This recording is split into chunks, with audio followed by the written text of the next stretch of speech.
Smith machine squat এটা কিন্তু খুবই পপুলার এবং খুব ইফেক্টিভ একটা এক্সারসাইজ, কিন্তু আপনি যদি এটা ঠিকঠাক মতো করতে না পারেন, মানে আপনার ফর্ম এবং টেকনিক যদি ঠিক না থাকে, তাহলে কিন্তু আপনার এক্সারসাইজ থেকে আপনি কোনো আউটপুট পাবেন না এবং আপনার বড় ইনজুরি হতে পারে।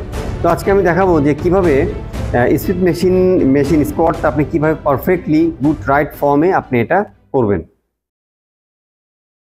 পয়েন্ট নাম্বার 1 হচ্ছে ফিট পজিশন, মানে আপনি পাটা কোথায় রাখবেন, এটা কি অনেক সামনে রাখবেন নাকি আপনি পাটা পিছনে রাখবেন। তো কারণ হচ্ছে আপনি ফিট পজিশন যদি ঠিকঠাক মতো আপনি রাখতে না পারেন, তাহলে কিন্তু আপনার মারাত্মক ব্যাক পেন হবে এবং হিপ ইনজুরি হবে। এই জন্য সব থেকে বেস্ট হচ্ছে পাটা অনেক বেশি আপনি ওয়াইড করবেন না, মানে আপনার স্ট্যান্ডিং পজিশন থেকে 2 থেকে 4 ইঞ্চি সামনে গিয়ে আপনি পাটা রাখবেন। তাতে আপনি কোয়াড মাসেলের উপর অনেক বেশি মাসেল অ্যাক্টিভেশন হবে এবং আপনার ইনজুরিসও হবে না। পয়েন্ট নাম্বার 2 হচ্ছে আমরা পায়ের পজিশনটা কোথায় রাখবো, আমরা পাটাকে অনেক ওয়াইড করব নাকি ক্লোজ করব নাকি কোথায় রাখবো, এটা কিন্তু খুব ইম্পর্টেন্ট একটা পয়েন্ট। কারণ হচ্ছে এটা যদি ঠিকঠাক না হয়, তাহলে আপনি যে মাসেলে ওয়ার্কআউট করতে যাচ্ছেন ওই মাসেলে হবে না।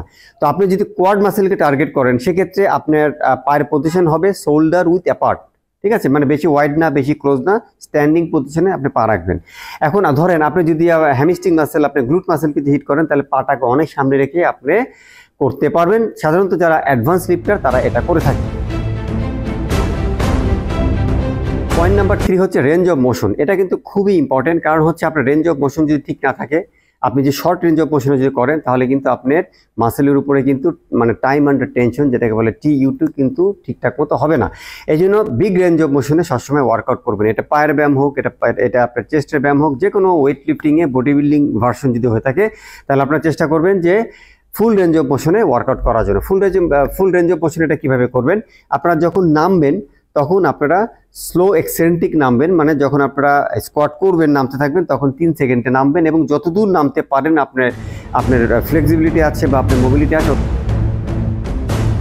পয়েন্ট নাম্বার 4 হচ্ছে good control and slow eccentric. এটা অর্থ হচ্ছে আমরা যখন স্মিথ মেশিনে বারবেল ব্যাক স্কোয়াটটা করবো, তখন আমাদের কন্ট্রোলটা ভালো থাকবে। কন্ট্রোল হচ্ছে আপনি যখন নামবেন, সেটা যাতে ঠাস করে আপনি নামলে কিন্তু হবে না। ঠাস করে আপনি ওয়েট নিয়ে নেমে পড়েন, তাহলে হবে কি আপনার মাসেল ফাইবার ড্যামেজ হবে এবং মারাত্মক ইনজুরিস হবে। এই জন্য ওয়েটটাকে কন্ট্রোল করবেন এবং যখন নামবেন নিচে, তখন স্লো এক্সেন্ট্রিক, মানে একটু স্লো করে নামবেন, যাতে আপনার মাসেলের উপরে যথেষ্ট টেনশন ইম্পোজ হয়।